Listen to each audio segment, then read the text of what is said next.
Visuals से लगता है कि एयरक्राफ्ट को लॉस ऑफ पावर है।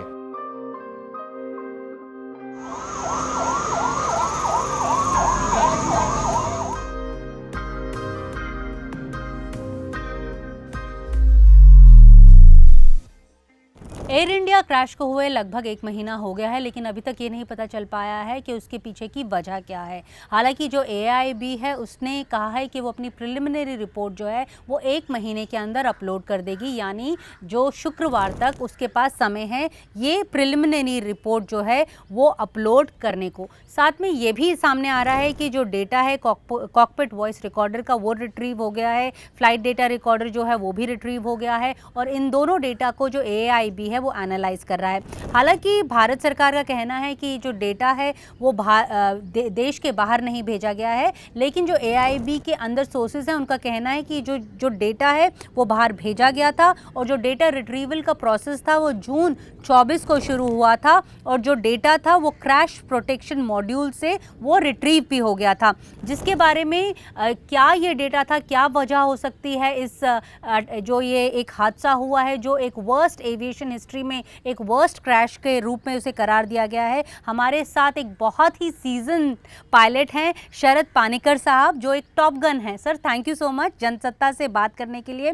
पानीकर साहब के पास 45 साल का एक्सपीरियंस है कॉकपिट में सर्व करने का, यानी इन्होंने 45 साल जो हैं वो अलग अलग तरह के जो एयरक्राफ्ट्स हैं वो चलाए हैं। इन्हें पहले जो फर्स्ट हैंड है इन्हें पता है कि एविएशन सेक्टर यानी जो हवाई जहाज उड्डयन मंत्रालय है वो किस तरह से इवॉल्व हुआ है और किस तरह से उसकी आगे की जो जर्नी है वो तय कर रहा है। तो thank you sir for speaking to Jansatta. मैं आपसे पहले यही बात पूछना चाहती हूँ कि जो ये कंट्रोवर्सी है कि ब्लैक बॉक्स अमेरिका भेजा गया है या नहीं भेजा गया है, प्रोटोकॉल क्या कहता है? जैसे आपको पता है एयरक्राफ्ट एक्सीडेंट इन्वेस्टिगेशन ब्यूरो के पास उनके खुद के लैब्स हैं, तो उनके पास पूरी कॉम्पिटेंसी है। बट जैसे मैंने पहले भी बताया था, आईकाओ जो है इंटरनेशनल सिविल एविएशन ऑर्गेनाइजेशन, वो ये डायरेक्शन देती है, डायरेक्शन है, it's not binding, but direction देती है कि जो भी जहाज का ओरिजिनल इक्विपमेंट मैन्युफैक्चरर है, in this particular case Boeing, और जो भी इंजन का ओरिजिनल इक्विपमेंट मैन्युफैक्चर है, this case G general electric, उनकी मदद ले सकते हैं हम, क्योंकि उनको सब कुछ पता है उनके खुद के जहाज़ के बारे में, उनके खुद के इंजन के बारे में। तो ये दो एजेंसीज जो हैं they are available to help and to assist. तो मतलब आपका कहने का मतलब है कि वो उनकी हेल्प ली जा रही है, लेकिन उनका जो डेटा है वो बाहर नहीं भेजा गया। मुझे नहीं पता है, पर आशा ये है कि एयरक्राफ्ट एक्सीडेंट इन्वेस्टिगेशन के बोर्ड के पास पूरी एक्सपर्टीज़ है, पर अगर उनको कुछ मदद चाहिए तो ये एजेंसीज अवेलेबल है उनके लिए। सर ये सवाल इसलिए भी उठाया जा रहा है क्योंकि इस हादसे के होने से लगभग 1 महीना पहले एक जो ब्लैक बॉक्स लैब है उड्डयन मंत्रालय में वो वहाँ पर खोला गया था, जिस पे 9 करोड़ की लागत आई थी। तो ये सवाल जो है वो क्रिटिक्स भी पूछ रहे हैं कि अगर इतना खर्चा करके भारत सरकार ने यहाँ पर एक लैब बनाया है तो डेटा को एनालाइज करने के लिए विदेश भेजा है, एज एन एक्सपीरियंस्ड पायलट आपको लगता है कि ये ज़रूरत पड़ने की ज़रूरत होगी कि मतलब लाइक बाहर भेजने की ज़रूरत होगी? मेरे ख्याल से वो सिचुएशन के ऊपर डिपेंड होती है। अगर ब्लैक बॉक्स इंटैक्ट हो, मतलब कम्प्लीटली इंटैक्ट हो जैसे होनी चाहिए, और आपको सिर्फ उसके अंदर कुछ प्लग्स और वायर्स डालनी है और उसकी पूरा डेटा आप अगर उसको मिल्क कर सकते हो, उसमें कोई प्रॉब्लम नहीं है। पर अगर समझो कि ब्लैक बॉक्स में कुछ प्रॉब्लम है या उनकी कुछ एक्सटीरियर्स की इशू है या कुछ डेटा करप्ट हुई है और कुछ मदद की ज़रूरत है, आप ये ना भूलिएगा कि ये जो लैब जो बनाया है एयरक्राफ्ट एक्सीडेंट इन्वेस्टिगेशन ब्यूरो, ये एक ऑपरेशनल लेवल लैब है। अगर उससे और डीपर जाने की कोई ज़रूरत है या और इन्फॉर्मेशन की ज़रूरत है, जिसके पास ज़्यादा एक्सपर्टीज़ है, उनसे मदद लेने में कोई प्रॉब्लम नहीं। सर क्या लगता है कि क्या गड़बड़ हुई होगी? मतलब जब हम उस वीडियो को देखते हैं बहुत ही क्या कहते हैं दर्दनाक दृश्य था, जब हम देखते हैं जहाज़ उड़ रहा है और विद इन सेकेंड्स जो है वो नोज डाइव करके गिर गया। तो क्या वजह रही होगी? आम नागरिक को तो समझ नहीं आ रहा, आप क्योंकि इतने एक्सपीरियंस्ड हैं, आपको क्या लगा कि क्या गड़बड़ हुई होगी? मुझे ये पहले बताना पड़ेगा कि रिपोर्ट तो कल आने वाली है। जब तक वो रिपोर्ट नहीं आती, जो भी हम बोलते हैं वो प्योर एरिया ऑफ स्पेकुलेशन है। ये भी हो सकती थी या ये हो सकता था, ये प्रॉब्लम था, ये प्रॉब्लम नहीं था। जो मुझे लग रहा है, और मैं फिर से बोल रहा हूँ ये स्पेकुलेशन है, एक इंजन की प्रॉब्लम डेफिनेटली हुई है इमीडिएटली आफ्टर टेक ऑफ, जैसे वो आप वीडियो में देखते हो, क्योंकि जब वो लिफ्ट ऑफ होती है एक सर्टन ऑल्टीट्यूड तक जो होती है, एक छोटी सी हरकत होती है, विच इज़ नॉर्मली मुझे लगता है कि एक इंजन की प्रॉब्लम हुई है। जैसे अब जाते हो, ट्विन इंजन एयरक्राफ्ट है, एक इंजन लेफ्ट पे है, एक इंजन राइट पे है। समझो कि राइट इंजन पावर कट हो गई है, लेफ्ट इंजन अभी भी काम कर रही है, तो लेफ्ट इंजन एयरक्राफ्ट को पुश करेगी, तो थोड़ी सी यॉ आएगी, जो वीडियो में दिखती है थोड़ी सी कुछ हो रही है, जो जल्दी से करेक्ट हो जाती है, क्योंकि एयरक्राफ्ट में भी ऑटोमेटिक सिस्टम्स होते हैं जो उसको करेक्ट करते हैं। ये फ्लाई बाय वायर एयरक्राफ्ट है, वेरी एडवांस्ड एयरक्राफ्ट है, इसमें सब चीज़ें हैं, रिडंडेंसीज हैं, सब कुछ जैसे हम बोलते हैं सेफ्टीज़ हैं। ये थोड़ी सी यॉ जो दिखते हैं, जो मुझे लग रहा है कि कुछ प्रॉब्लम हुई है उस वक्त पे।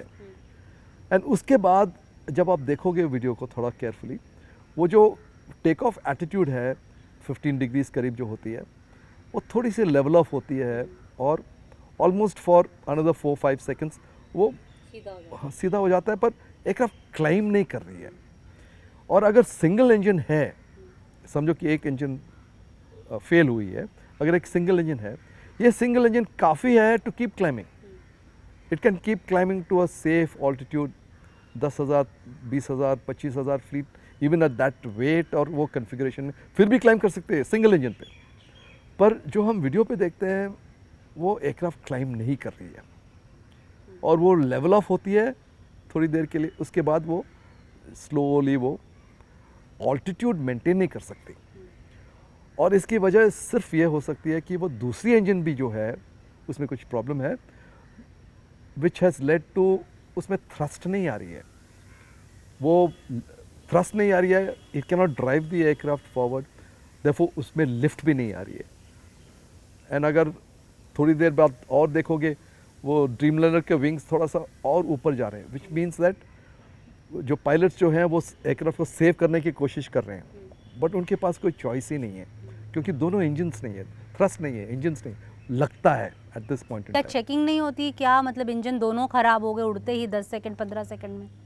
कैसे वाले चेकिंग? मतलब लाइक कुछ पता, जैसे आम नागरिक जो बोल रहा है कि मतलब जो एक थरो चेकिंग होती है बिफोर, जब एक फ्लाइट टेक ऑफ करती है, तो क्या सामने नहीं आया होगा? मैं आपको डायनेमिक समझना चाहती हूँ। हाँ, मैं आपको प्रोसीजर बनता हूँ। इन दिस पर्टिकुलर केस, ये जहाज जो आई है, जो अहमदाबाद लैंड की है, वो दिल्ली से आई थी। उसमें पूरी फ्लाइट नॉर्मल थी, uneventful flight, start, take off, cruise, landing, कुछ प्रॉब्लम नहीं था।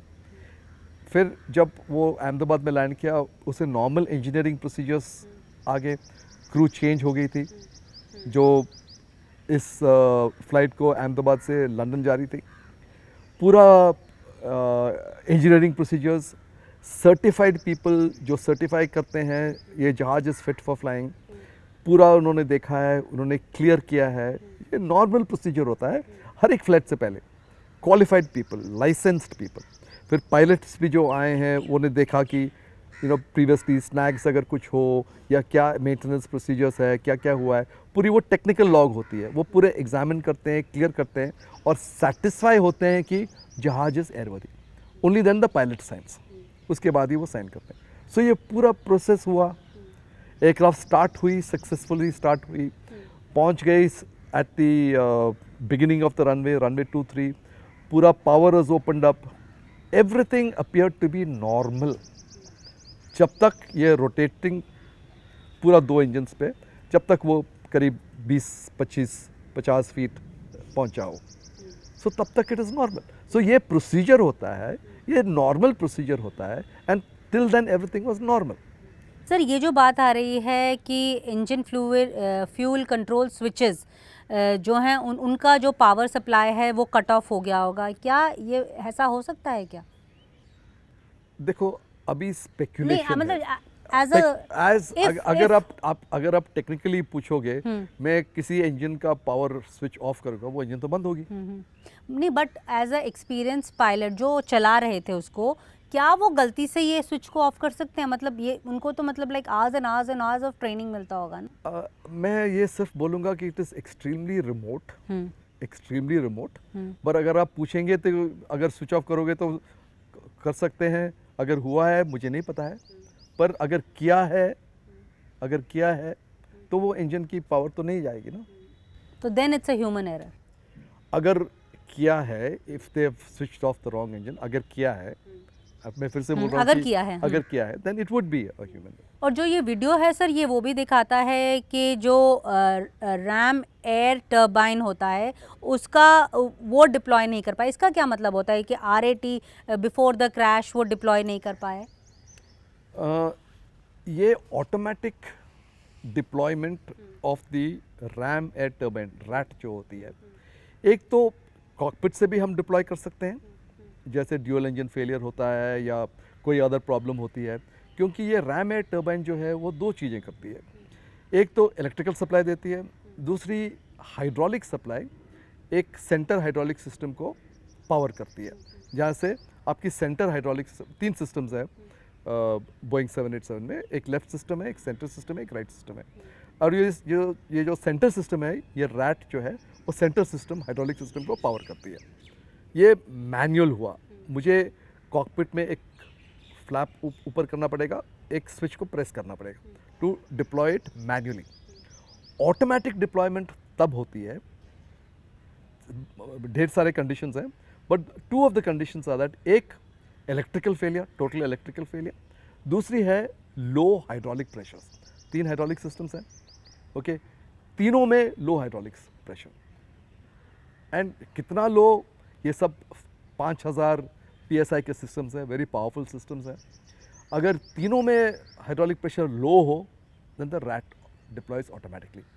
मैंने खुद वीडियो देखा नहीं है रैट डिप्लॉयमेंट का, पर ये कंडीशन है कि रैट का ऑटोमेटिक डिप्लॉयमेंट जो होती है वो सिर्फ ये 2 कंडीशंस में अमंग्स द अदर कंडीशंस होती है। सर बोइंग जो है वो कितने सारे इश्यूज जो हैं वो अभी फेस कर रहा है, चाहे वो कंट्रोल लैप्सेस को लेकर हो, मैन्युफैक्चरिंग डिफेक्ट हो, तो आपको क्या लगता है कि क्या हम बोइंग को ट्रस्ट कर सकते हैं टू इन्वेस्टिगेट दिस मैटर, क्योंकि वो भी जांच का हिस्सा है? ट्रू, बट जैसे हमारे यहाँ DGCA है विच इज़ द रेगुलेटर की रिस्पॉन्सिबिलिटी ये है कि देखें कि जितने सारे सिविल एविएशन कंपनीज़ हैं, जितने सारे ऑपरेटर्स हैं, वो सेफली ऑपरेट कर रहे हो। सो सिमिलरली US में जो है उनका FAA है, फेडरल एविएशन अथॉरिटी, वो उनका रेगुलेटर है। तो ये FAA जो है उनका रिस्पॉन्सिबिलिटी है to check that the aircraft manufacturer is producing with the correct standards, with the correct degree of oversight, with the correct degree of supervision and safety. Sir, और ये जो बोइंग वर्सेस एयरबस का जो एक हमेशा लड़ाई जो है वो चलती रहती है, तो ऐसे में क्या हम अमेरिकन रेगुलेटर को ट्रस्ट कर सकते हैं कि वो अपनी जांच रिपोर्ट में सही कारण को अंडरलाइन करेगा या हाईलाइट करेगा, या वो कुछ कारण को छुपा भी सकता है? जहाँ सेफ्टी का इश्यू हो, मुझे लगता है कि कोई छुपाएगा नहीं, क्योंकि इतने सारे जहाज है जो फ्लाई कर रहे हैं वर्ल्ड वाइड। जैसे ड्रीम लाइनर्स में 1000 के ऊपर ड्रीम लाइनर्स हैं, अभी 12-13 साल से फ्लाई कर रहे हैं, और ये पहली एक इंसिडेंट है, हादसा है जो जिसमें ऐसे सीरियस एक्सीडेंट हो, फर्स्ट इंसिडेंट। तो मुझे नहीं लगता है कि अगर कोई ऐसा कोई सिचुएशन हो या ऐसा कोई इम्पॉर्टेंट चीज़ हो जो वो छुपाए। सर, एयर इंडिया की अगर हम बात करें, जब 2022 में टाटाज़ ने उसे टेक ओवर किया था तो लोगों का काफ़ी भरोसा था, क्योंकि टाटाज़ के नाम के साथ भरोसा जो शब्द है वो जुड़ा हुआ है। लेकिन जब ये एयर इंडिया का क्रैश हुआ तो ये भरोसा कहीं ना कहीं डगमगाया है। तो आपको क्या लगता है कि जो एक ट्रांजिशन का फेज़ था, क्या एयर इंडिया वापस अपने उस भरोसे को जीत पाएगा? ये आप जो बोल रहे हैं वो स्पेकुलेशन है एट दिस स्टेज, क्योंकि हमें पता नहीं है कि क्या हुआ है। हमें अभी तक पता नहीं है कि क्या हुआ, कल पता चलेगा। तो ये जो मैं बोल सकता हूँ, मैं 22 साल एयर इंडिया में था, तो मैं ये बोल सकता हूँ कि एयर इंडिया के प्रोसेसेस सही हैं, उनके फ़्लाइट सेफ्टी रिकॉर्ड अच्छा है, उनकी फ़्लाइट सेफ्टी प्रोसेसेस अच्छे हैं, और वो कम्प्लीटली सिस्टमैटिक हैं। सो जहाँ ये सब प्रोसेसेस इन प्लेस है, आप ये ना भूलिएगा कि पूरी इंटीग्रेशन हुई है 5 एयरलाइंस की, तो ये ट्रांजिशन प्रोसेस तो होगा ही, पर जहाँ से मेरा ख्याल है, I think it's a very safe airline, the safety record is good. Let us wait for one more day, पता चले कि क्या हुआ है. मतलब एयर इंडिया पे भरोसा किया जा सकता है कि नेक्स्ट टाइम जब हम फ्लाई करें तो हम एयर इंडिया को फ्लाई कर सकते मुझे हैं? तो लगता है जैसे आप रोड पे एक्सीडेंट्स देखते हो, हाँ। ये थोड़ी कि आप ड्राइविंग बंद करें. हाँ बिल्कुल. पायलट की अगर हम इश्यूज़ की बात करें, हम हमेशा ये बात सुनते रहते हैं कि पायलट्स ओवरवर्कड हैं या फुली ट्रेन पायलट्स की जो संख्या है वो बहुत कम है भारत में. क्या ये बात सही है? मैं आपसे इसलिए पूछ रही हूँ, आप DGCA के साथ भी जुड़े रहे हैं. देखो, फटीग का जो प्रॉब्लम है, फटीग इज़ नॉर्मल. फटीग इसलिए होती है बिकॉज ऑफ डिस्टर्बेंस जो हम बोलते हैं सर्काडियन रिदम्स में. फॉर एग्जांपल, अभी हम इंडियन स्टैंडर्ड टाइम पे हैं, ओके. जब हम एक ट्रांस कॉन्टिनेंटल फ्लाइट करते हैं, जब आप समझो कि हम US जाते हैं, 10 टाइम जोन्स हम क्रॉस करते हैं. जब मेरी फ़्लाइट यहाँ से 2 बजे मॉर्निंग को जाती है, वो 7 बजे सेम मॉर्निंग को अमेरिका पहुँचती है. 16 घंटे की फ़्लाइट, क्योंकि उनका टाइम अलग है. तो जो हमारी बॉडीज़ का सर्कैडियन रिदम है वो डिसरप्ट होती है.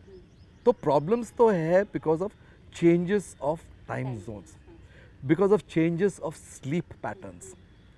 जब हम यहाँ से जाते हैं, वो दिन जो है once I reach the US बहुत लंबी होती है, क्योंकि I have already been awake for such a long time. And दूसरी बात जो आप फटीग के बारे में बोलते हैं, it's also because of lack of sleep. जो आप बोलते हैं कि मैंने पायलट को 10 घंटे की रेस्ट दिया है, पर वो 10 घंटे की रेस्ट में रेस्ट हुआ है और वॉज ही अवेक और ही कुडंट स्लीप.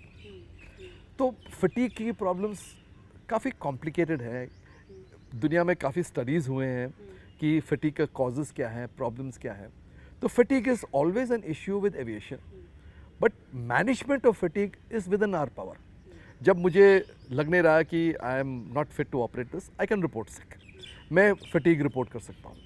तो इंडिविजुअल्स के ऊपर भी है कि भाई कंपनी ने मुझे इतना रेस्ट दिया है, but despite that if I am still tired, if I feel I am unsafe और if I am not rested enough, मेरे पास ऑप्शन है कि मैं रिपोर्ट सिक करूँ और मैं बोलूँ कि भाई आई am not fit today, I am not slept, I am not this, मुझे नींद नहीं आई, ये है वो है वगैरह. कॉम्पिटेंट अगर हम पायलट्स की बात करें, कि कितनी एयरलाइंस जो हैं, इंटरनेशनल एयरलाइंस भी जो हैं वो ब्लीड हो रही हैं या बंद हो रही हैं. तो ऐसे में हायरिंग जो है उन एयरलाइन से तो आसान होना चाहिए, कि जो ऑलरेडी ट्रेंड पायलट्स हैं, हम चाहे विदेश से भी जो हैं वो हायर कर सकें. तो हमेशा हम ये बात क्यों सुनते हैं कि कॉम्पिटेंट पायलट्स की कमी है?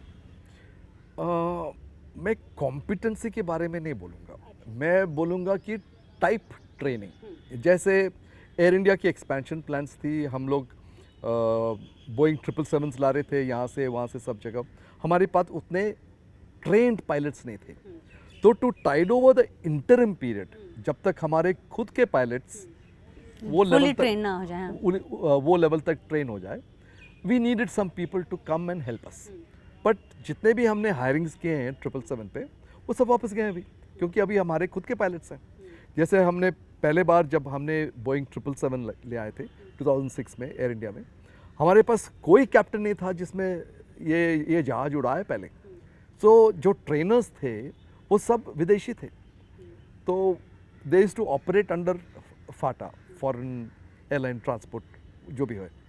तो उनका जो है, they were there till that time, जब तक हमारे खुद के पायलट्स एंड खुद के ट्रेनर्स अवेलेबल हो. एंड जब हमारे खुद के पायलट्स एंड कॉम्पिटेंसीज वो लेवल के हो गए, वो लोग सब वापस चले गए. तो कॉम्पिटेंसी की कोई प्रॉब्लम नहीं है, वी आर वेरी कॉम्पिटेंट. हम अगर बात करें मिडिल ईस्ट एयरलाइंस की, लोगों को एक ट्रस्ट है उस एयरलाइंस के ऊपर, वो उसकी क्या वजह है? क्योंकि उनका कहना है कि वहाँ पे क्रैशेस कम होते हैं. A couple of things. पहले तो ये मिडिल ईस्ट के एयरलाइंस जो है वो रिलेटिवली यंग है, ओके. तो उनके जहाज़ भी जो है रिलेटिवली न्यू है. तो एक तो दूसरी बात. तीसरी बात, all these 3 middle east airlines deep pockets हैं, ओके. टिल 2022 जब से टाटास ने टेक ओवर किया है, ये गवर्नमेंट एयरलाइन थी. सो उनके प्रायोरिटीज़ कुछ अलग थे. जब टाटास ने इनहेरिट किया है, they inherited all the aircraft that was already existing with Air India. तो अभी टाटास के प्रायोरिटीज़ अलग हैं. सो टाटास के प्रायोरिटीज जो है, they have to improve, their intention is to improve the quality of service, the quality of the interiors. तो उनके लिए काफ़ी प्रोग्राम्स हैं, refurbishment of aircraft, changing of interiors, changing of entertainment systems. So it's a process. It will take some time. Last question sir, ये जो conspiracy theory की जो बात हो रही है, नेशनल इन्वेस्टिगेटिंग एजेंसी भी वहाँ पर पहुँची हुई थी, क्योंकि ये बोला जा रहा था कि जो मेंटेनेंस के लिए ये जहाज़ जो है किसी टर्किश कंपनी को जो है वो कॉन्ट्रैक्ट दिया हुआ था. आप क्या कहेंगे, कुछ कॉन्स्पिरेसी थ्योरी थी इसमें? अगर NIA ने कुछ फाइंड आउट किया है उस वक्त पे, तब तो अब तक तो वो बता देते कि हमने एक्सप्लोजिव्स की ट्रेसेस फाइंड किए हैं, या ये है या वो है. अभी तक तो किसी ने बताया नहीं है, तो it is speculation. I think it is unlikely, very unlikely. Last question, next time अब मैं अगर फ्लाई करूं, अगर मैं देश में करूं, विदेश में करूं, कौन सी एयरलाइंस में करूं, क्या एयर इंडिया में करूं या नहीं करूं? बिल्कुल, 100%. Aircraft is safe. Aircraft is the safety record is good. The pilots are well trained, the cabin crew is well trained. There is no problem. Thank you so much sir, अपना कीमती वक्त निकालने के लिए और हमें समझाने के लिए कि क्या मुद्दे थे इस क्रैश से जुड़े हुए. Thank you.